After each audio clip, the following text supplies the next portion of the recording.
मौत का नंगा नाच दिखाने वाली फिल्म फ्रेंचाइज।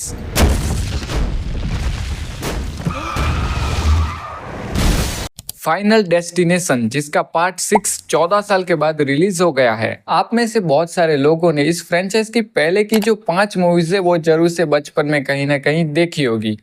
पर मैंने अभी 2 दिन में ये सारी मूवीज देखी हैं और उसका मेरे पास रीजन भी है, क्योंकि बचपन में मेरे घर पे टीवी थी लेकिन उस पर हॉलीवुड की मूवीज नहीं आती थी। और जब मेरे पास फोन आया तो मुझे इस सीरीज के बारे में पता ही नहीं था, इस फ्रेंचाइज के बारे में पता ही नहीं था। और जब पता चला तो साथ में ये भी पता चला कि 2025 में इसका एक और पार्ट आने वाला है। तो फिर मैंने सोचा कि अब सारे पार्ट्स एक साथ ही देखूंगा। तो देखो वो समय आ गया 2025 और इसका 6th पार्ट रिलीज हो गया और बहुत जल्द आ गया। आजकल तो वैसे समय बहुत ही ज्यादा फास्ट गुजर रहा है, पता भी नहीं चलता कैसे दिन महीने और साल गुजर जा रहे हैं। फाइनल डेस्टिनेशन के अलावा हॉलीवुड की और भी बहुत सारी स्लेशर फिल्म फ्रेंचाइज हैं, जो कि ऐसा नहीं है कि वो मैंने नहीं देखी है, बस यही एक थी जो मैंने नहीं देखी थी। बाकी जो Terrifier, Wrong Turn, Texas Chainsaw X film franchise and Infinity Pool, ये सारी मैंने देखी हुई है। और एक और स्लेशर फिल्म फ्रेंचाइज है जिसका नाम है सो, जो मैंने नहीं देखी हुई है। और जिसका एक बड़ा रीजन ये है कि जब वो कोई बड़ी फिल्म फ्रेंचाइज या फिर फिल्म सीरीज होती है तो उसको टाइम बहुत ही ज्यादा देना पड़ता है, और उसको टाइम देने के चक्कर में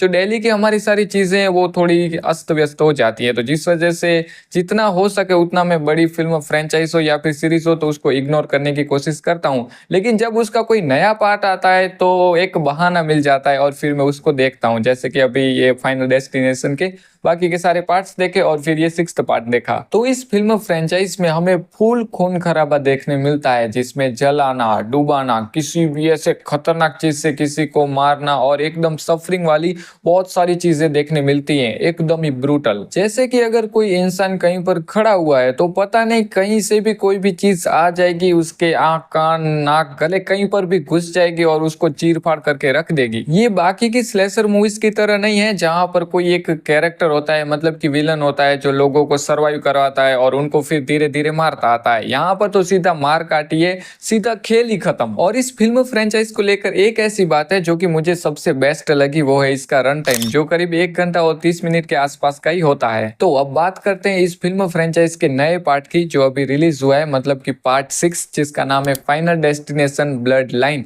अगर आपने पहले के 5 पार्ट देखे हैं तो आपका इसका जो कॉन्सेप्ट है वो तो क्लियर होगा, उसके बारे में तो आपको पता ही होगा। मौत यानी कि डेथ जो एक दिन सबको आनी है और जो लिखा हुआ है उसे कोई टाल नहीं सकता है, वो तो होके ही रहेगा। बस ये इस मूवी का कॉन्सेप्ट है। तो हमेशा हमें इसकी हर मूवी में यही देखने मिलता है कि कुछ लोग होते हैं जिनके साथ कोई हादसा होता है, कोई एक्सीडेंट होता है जिसमें वो बच जाते हैं, क्योंकि उसमें किसी कैरेक्टर को कोई विजन आता है कि ऐसा कुछ आगे होने वाला है, जिस वजह से वो बच जाते हैं। लेकिन असल में उनकी जो डेस्टिनी है उसमें मरना लिखा हुआ है, लेकिन वो बच गए तो अब मौत उनको मार के ही रहेगी और बहुत ही ब्रूटल तरीके से मारेगी। और अगर आपको समझ नहीं आ रहा है कि ये मौत या फिर डेथ क्या है तो आप ऐसा समझ सकते हो कि कोई काली शक्ति है। एक इंसान को जितने अलग अलग ब्रूटल और वर्स्ट तरीके से और जैसी अलग अलग जगहों पर और जिस जिस बॉडी के पार्ट से मारा जा सकता है वो मोस्ट ऑफ सारे इस फ्रेंचाइज में देखने मिलते हैं। तो जो कहानी इसके पहले के 5 पार्ट की है जिसमें मौत कुछ लोगों को मारना चाहती है, वही सेम हमें इसके 6th पार्ट में देखने मिलती है। लेकिन पहले के 5 पार्ट्स में हमें हमेशा कुछ फ्रेंड्स देखने मिलते हैं जिनको मौत मारना चाहती है, लेकिन इस 6th पार्ट में हमें एक फैमिली दिखाई है जिनको मौत मारना चाहती है। मौत मारना चाहती है, मौत मारना चाहती है। एंड अगर आपके साथ भी कभी ऐसा होता है, आपको कोई विजन आते हैं, मतलब कि पूर्व आभास होता है कि ऐसा कुछ होने वाला है, कोई हादसा या फिर किसी के साथ कुछ बुरा होने वाला है, तो ये मौत बहुत का चक्कर नहीं है। थोड़ा सा अपने दिमाग को संभाल लेना। वो मुझे तो ऐसा लगता है कि ऑब्सेसिव कंपल्सिव डिसऑर्डर ही होगा, मतलब कि ओसीडी, क्योंकि इसमें ऐसे थोड़े बहुत नेगेटिव ख्याल आते हैं। तो अपने दिमाग को थोड़ा सा कंट्रोल रखो, ठंडा रखो, सब कुछ सही है। और आपको डेजा वू के बारे में भी पता होगा, जिसमें एक इंसान को ऐसा आभास होता है कि अभी जो मेरे साथ हो रहा है वो पहले भी हो चुका है। फाइनल डेस्टिनेशन की ये सारी मूवीज बहुत ही ज्यादा ब्रूटल, सीरियस हैं, पर ऑनेस्टी के साथ सच कहूं तो हम सबको इसको देखने में बहुत ही ज्यादा मजा आता है कि अब लोगों की किस तरीके से लगने वाली है और किस ब्रूटल तरीके से वो मरने वाली है। ये है वैसे ब्रूटल और बहुत ही खतरनाक चीज, लेकिन हम उसे देखते हैं और इंजॉय करते हैं। सभी मूवीज का कॉन्सेप्ट बिल्कुल एकदम सेम ही है, वही सेम चीज हमें देखने मिलती है, लेकिन फिर भी हमें उस स्टोरी से कुछ लेना देना नहीं है। बस आप जो चीज दिखा रहे हो उससे लेना देना है। उसे देखकर बहुत ही ज्यादा मजा आता है। हर बार हर मूवी के साथ चीजें बहुत ही ज्यादा क्रेजी होती चली जाती हैं, और मूवीज की मोस्ट ऑफ कास्ट में जो सारे लोग होते हैं, जो मेन कास्ट में है, वो सारे यंग ही होते हैं, जिसमें लड़के तो होते हैं, लेकिन उसमें भी खासकर एकदम खूबसूरत लड़कियों को कास्ट किया जाता है। जिसका रीजन ये भी हो सकता है कि सबको वही देखना पसंद है कि एक यंग कास्ट हो, वरना आप ही सोचो कि बूढ़े लोग सर्वाइव कर रहे हैं तो थोड़ा सा अजीब तो लगता है। तो उस हिसाब से जैसे जैसे मूवी चेंज होगी, मतलब सारी मूवीज चेंज होगी, उसमें आपको नई कास्ट देखने मिलेगी। और अब समय इतना ज्यादा चेंज हो गया है जो हमें इसके सिक्स्थ पार्ट में देखने मिलता है, क्योंकि पहले के जो पार्ट्स है वो थोड़े से अलग लगते हैं और ये सिक्स्थ पार्ट थोड़ा सा अलग लगता है। जैसे कि डायरेक्शन हो, सीन हो, थोड़ी सी स्टोरी हो, और अभी के लोगों का जो पॉइंट ऑफ व्यू हो, साथ में वीएफएक्स हो, तो ये सारी चीजें हमें थोड़ी सी अलग दिखती हैं। अगर आपने इसके पहले के जो 5 पार्ट्स है वो बहुत ही पहले देखे थे, कुछ साल हो गए या फिर अपने बचपन में देखे थे, तो शायद आप ये बात नोटिस नहीं कर पाओगे कि इन मूवीज के बीच में जो इतना ज्यादा गैप आ गया, करीब 14 साल का, तो क्या डिफरेंस हुआ। लेकिन अगर आप मेरी तरह सारे पार्ट्स एक साथ ही देखोगे, कुछ दिनों में ही देखोगे, तो आपको जरूर पता चलेगा। पर फिर भी मोस्ट ऑफ सारी चीजों को एक दूसरे से कनेक्टेड दिखाया है। कहीं ना कहीं थोड़ी बहुत बातें हो ही जाती है, जैसे कि खासकर इसका जो 5th पार्ट है उसको फर्स्ट पार्ट से एकदम अच्छे तरीके से कनेक्ट किया गया है, और वहीं पर इसका ये जो 6th पार्ट है इसको भी अच्छे खासे तरीके से पुरानी जो सारी स्टोरीज है, मूवीज है, उनसे कनेक्ट किया गया है। कॉन्सेप्ट भी सेम है, लेकिन उसमें थोड़े बहुत चेंजेस किए गए हैं। जैसे कि पहले की जो मूवीज होती थी तो उसमें जिनके साथ हादसा होता था उन्हीं में से कोई एक बंदा या फिर बंदी होती थी, उसको विजन दिखते थे और वो सब कुछ चेंज करती थी या करता था। लेकिन अभी ऐसा 6th पार्ट में ऐसा नहीं है। वो जो क्या है वो आप देखना, मैं थोड़ा सा आपको स्पॉइलर नहीं देना चाहता हूँ। और ये बात मुझे समझ में नहीं आती है कि आजकल जो नई मूवीज आती हैं, मतलब कि फ्रेंचाइज के जो नए पार्ट्स आते हैं, वो पुराने पार्ट से एक्चुअल में बेस्ट होने चाहिए, क्योंकि उसको आप अभी के समय कितनी टेक्नोलॉजी आगे आ गई है और कितने अच्छे तरीके से आप सीन्स ले सकते हो, वीएफएक्स ले सकते हो, और कंपटीशन भी बहुत ही ज्यादा है।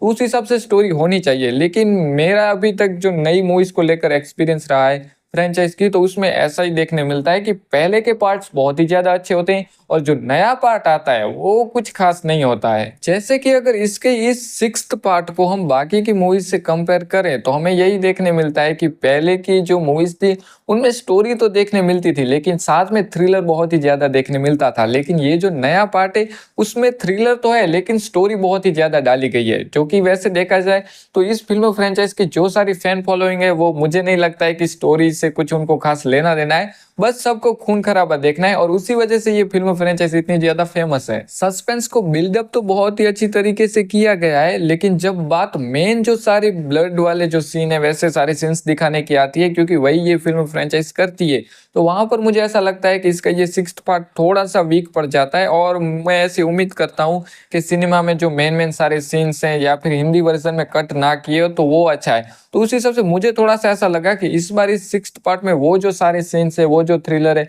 वो थोड़ा सा कम था, क्योंकि वही एक ऐसी चीज है जो हम इस फिल्म फ्रेंचाइज से एक्सपेक्ट करते हैं और उसी की वजह से इसको देखते हैं, तो वो चीज बहुत ही ज्यादा होनी चाहिए। और स्टोरी से तो मुझे नहीं लगता किसी को कुछ खास फर्क पड़ता है, खासकर इस फ्रेंचाइज को लेकर। वैसे भी आपकी स्टोरी, मतलब कि इस फिल्म फ्रेंचाइज की स्टोरी सेम ही है, जिसमें मूवी की स्टार्टिंग में एक हादसा दिखाओ, जिस हादसे को वापस से रिपीट करो, और कोई एक कैरेक्टर अपने दोस्त को और उस दोस्त के आजू बाजू के थोड़े बहुत जो होते हैं, मतलब विलेन टाइप कैरेक्टर्स या फिर जिनकी एक दूसरे से नहीं बनती है, वो लोग बच जाते हैं और फिर वापस से उनमें से एक एक मरता आता है और मूवी पूरी हो जाती है। तो बस यही इनका कॉन्सेप्ट है। फाइनल बात करूं तो हाँ, आपको ये 6th पार्ट देखना तो जरूर से जाइए, कम से कम मतलब एक बार तो देखना ये डिजर्व करता ही है। और साथ में अगर आपने पहले के 5 पार्ट देखे हुए हैं तो जरूर से ये वाला देखो, आपको पसंद आ ही जाएगा। और खासकर जो इस मूवी की स्टार्टिंग में एक पूरा मतलब सीन है, वो मैं स्पॉइल नहीं करता हूँ क्या है, तो वो जो मतलब हादसा हमेशा जो हमें मूवीज में देखने मिलता है, तो वो हादसा हमें जो इस मूवी में देखने मिलता है वो पूरा सीन एकदम बेस्ट था। उसे देखकर मजा आया, एंड मजा आया इस वाले पार्ट को भी देखकर। मैं ऐसा नहीं कहूंगा कि एकदम बेकार है, लेकिन जो हमें इस फ्रेंचाइज से हम एक्सपेक्ट करते हैं वो थोड़ी बहुत अच्छी खासी चीजें देखने मिलती है, तो आप देख तो सकते हो।